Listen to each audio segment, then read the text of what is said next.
And the reason why we're here today is we do have a license to be here. The license is for everybody, so that nobody argues. We all share the license. And that's our safety. What we are about is legal safety and always making sure that we're standing in law and that we do not override that to jeopardize our chances to freedom. Because you can't say freedom without saying power shift to freedom. What we are at the power shift is power shifting the power of the Canadian government and all levels of government, and that includes from the mayor all the way up to the premier and the prime minister. So what it is we have a chance now in our hands to be able to change that, not because the Queen died, but because we've always had that right. In 1931, it was stolen from us. In 1960, they declared that all countries, all colonial peoples could decolonize, and this is the right that we've had since 1960. The Canadian government and the UK government signed on to it in 1976, and that gave us the right to self-determination and self-governance together as a nation. It is the people that hold the power in Canada. When we vote for politicians, we give away, they become our proxy for the next 4 years, so you give away that right. And right now, under the Charter of Rights and Freedoms, it does not give us that right. And under the section for political and civil rights, they neglected to give us that. However, the way that English law works, and because Pierre Elliott Trudeau kind of screwed up in 1982, thinking he was smarter than Canadians, it might have taken us 40 years, but within 13 years we figured out, well, look at this. The UK made a stipulation in our charter that unless these things were met, that the charter would not be ratified. There was 3 years for them to ratify with the Indigenous nations and 15 years to ratify with Canadians. So the UK, when they sent our Constitution back in 1982, they almost trashed the Charter of Human Rights because it took away more of our rights instead of giving us more rights. But they decided to leave it up to the government and the people, and then added the stipulations.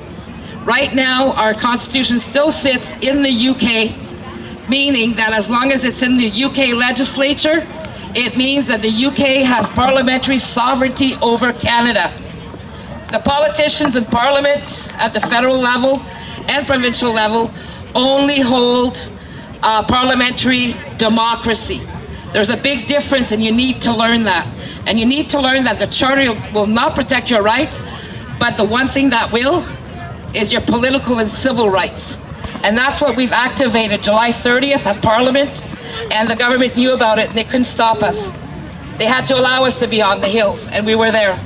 Mind you, there weren't many people, but at least it was enough to show that Canadians and Indigenous came together to be able to self-determine and decolonize properly together, placing the people as the, how can I say, shareholders, co-owners of the Crown of Canada, meaning that we are the collective head of state, and that the Queen or now the new King have zero rights in Canada.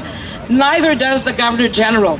It is the people that the government derives their rights from. It is the people that can take it away legally, the right way, and right now we have a lawyer here in Canada, but we also have lawyers in the UK working on this, and they've also, the firm that we chose is actually doing international decolonization of the Caicos Islands, and you can read that on their website, and they've won. 94 countries supported them, so we'll have the same team working for us if Canadians support us.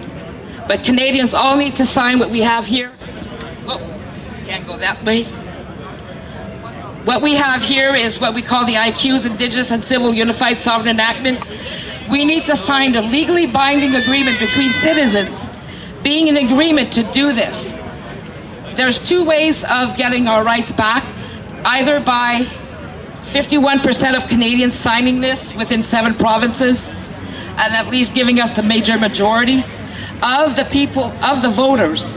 It doesn't mean all Canadian citizens, it's of the voters. So there's a difference. So now we have enough signatures to be able to have legal standing in Canada in court, but we don't have enough signatures to say okay to the Supreme Court, hey, we've got 51%, we rule, because it is the people that make that decision, not the politicians. And the politicians right now will not stop anything they're doing. They're bringing us into a one world government. Number one, the mayor of Toronto now has veto power over his councillors. The mayor of Ottawa has veto power over their councillors. That is not right. Now the mayors of every city will have that right across Canada. They will be able to decide if, oh, well, there's too much pollution one day, you're stuck at home because they don't want you to use your cars. Or you take a bike to work. So this has got to stop, and we can all stop it together. But you need to go to our website, thepowershift.ca, sign this convention of consent. Everybody 15 years and older can do it. You are each and every single one of you richer and more powerful than you know. But we need you to exercise that right and to understand what that right is. And that right comes with responsibility. And that right, that responsibility means standing with us to get this done. The second way of getting it done is a faster way. And that's with, on March 3rd, I sent a letter to the UK Parliament and to the Minister of Commonwealth and Foreign Affairs. Because all it is that we need is for them to pass a motion in Parliament to correct our Constitution. This is not an amendment, it is a correction from a mistake that happened in 1982. By doing so and getting our lawyers to force, to kind of gather up and get the judges to agree to this, is going to take some time and some effort. But in the UK, what really hurts us right now is that we have to pay in English pounds, British pounds. So the British pounds are 60% more than the Canadian dollar.